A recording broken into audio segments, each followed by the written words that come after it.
Hey, well, good morning and welcome to another daily devotional. Today we are talking through 2 Samuel chapter 6. 2 Samuel chapter 6. And really kind of the overview of this chapter is two people that decided to not have reverence or respect for the things of God. And so two occasions, I guess I should say, when people didn't have a respect for God. But in 2 Samuel chapter 6, we read about David. One of David's big promises is becoming a king. One of the great things that was on his heart to step into becoming king was to get the Ark of the Covenant back from the Philistines. So if you remember the entire reign of Saul, constantly the Philistines were boasting to the Israelites, saying, "Look, we have the Ark of the Covenant. Look, we have the Ten Commandments. We have this," and they were constantly using that as something to begin to brag to the Israelites and rub it in their face. So David, upon becoming king, decides to return the favor and goes and captures the ark and begins to absolutely demolish the Philistines and take back the Ark of the Covenant. And so his entire beginning part of him being king, his heart is to have the Ark of the Covenant, God's presence, back in Israel. And so all the intentions were there. They wanted to bring back the Ark of the Covenant. So in the beginning of this chapter, you read about how he's getting everyone together to bring it. But they kind of did something wrong.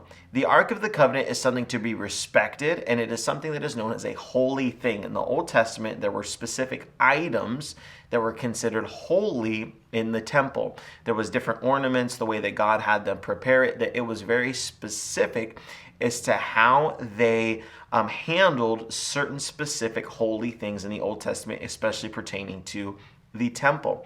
And the Ark of the Covenant was at the top of the list, the holy of holy things that had to be treated with respect.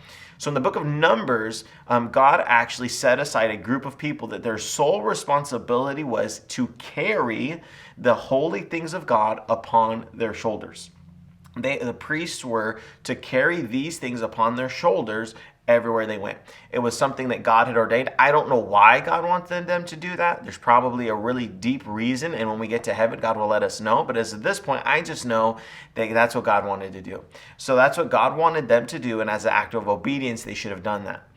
But what instead they did is that they said, well, why don't we just put it in the back of our pickup and drive it over there, right? That seems good. So they put it on the back of an ox and just say, let's just put it on a cart on an ox and drive it into Israel. And so as they're doing this, God in heaven begins to say, are you serious? This is what you're doing with my presence? You're just going to throw it in the back of your truck? You're not going to respect or have reverence for the thing that I have given you for my presence? And so as it goes on, because that was, for one, never the way it was supposed to be handled, it was supposed to be handled with care, the Ark of the Covenant begins to fall off of the cart. And as it falls off of the cart, a man named Uzzah reaches out to grab it. And in that moment, God's wrath is unleashed. And he says, you can't treat my presence this way. And Uzzah is struck down and he dies. So in this exact moment, they realize, oh my goodness, this is something serious. God must be respected. God must be honored. And even David at that point begins to say how fearful he is. In verse 9 it says, David was afraid of the Lord that day and said, how can the Ark of the Covenant ever come to me?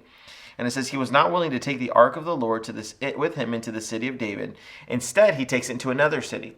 So he takes it somewhere else, and when he takes it there, he hears that God has absolutely been blessing them. So he says, all right, well then let's go ahead and bring it into the city of David.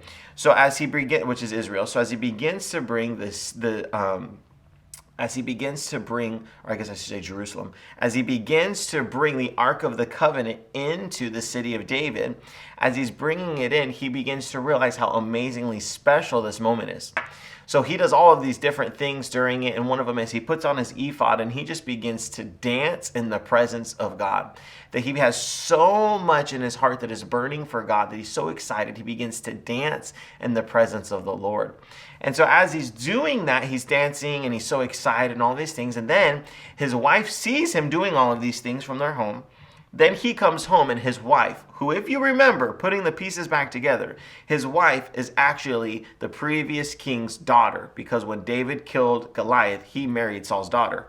So he comes home to Saul's daughter, his wife, and she begins to scrutinize him and say, how could you possibly act that way? You're making a fool of yourself in front of all these women. You're doing this, you're doing that.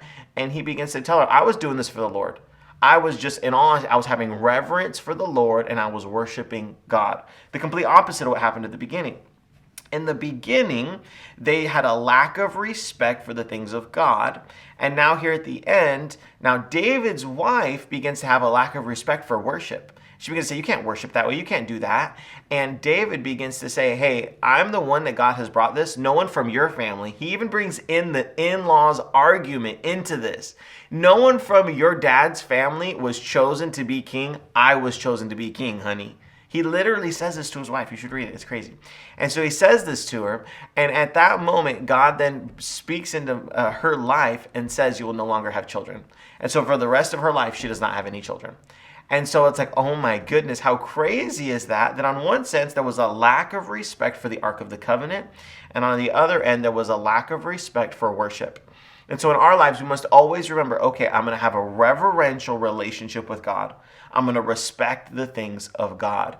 And every single situation in our lives, we must have a respect and an honor for the things of God. The way we worship, the way we pray, the way we talk to God. We don't pray in a disrespectful way. We pray in a respectful way. He is God. We are not. Let our words be few. Solomon, David's son, said that in the book of Ecclesiastes. So we must always, always have reverence for the things of God and not get too carried away, not try and cut corners, not try and at all do things in a way that are irreverential towards God. But the story is going to unpack a little bit more tomorrow, so make sure to be here for 2 Samuel chapter 7 tomorrow.